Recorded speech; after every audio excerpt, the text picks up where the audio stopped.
Hi guys, my name is Stuart and I'm one of the senior English teachers here at British University Vietnam. And one of the things that I've seen quite a lot as an IELTS instructor here in Vietnam are common mistakes. And what I'm going to do with you guys today is go have a look through 3 things to avoid, 3 common mistakes I see a lot in students writing when they're doing the IELTS writing task 2. Now the first one is nowadays.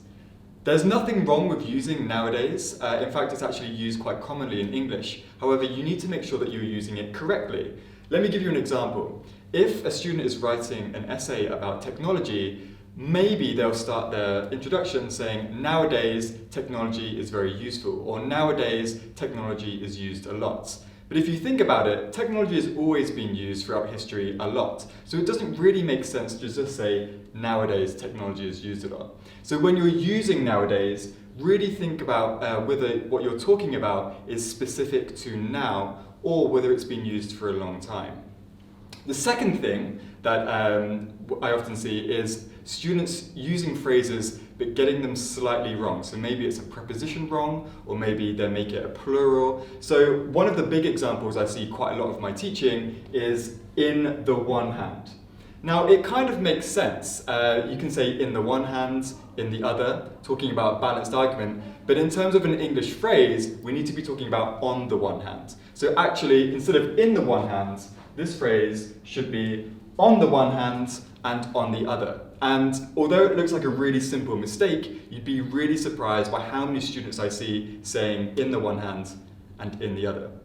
And the final thing I want to talk about is something to do with what we call formality and academic tone.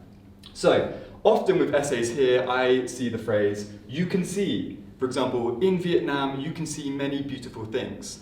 But actually what we want to try and avoid is using this first person or second person pronoun, because actually in academic writing it's not that formal. So what I would actually try and change this to is something with a passive, it can be seen. This is much better for IELTS writing and academic writing in general. Instead of saying you can do this, or we can see, or using another first or second person usage, actually use it can be seen is much more formal.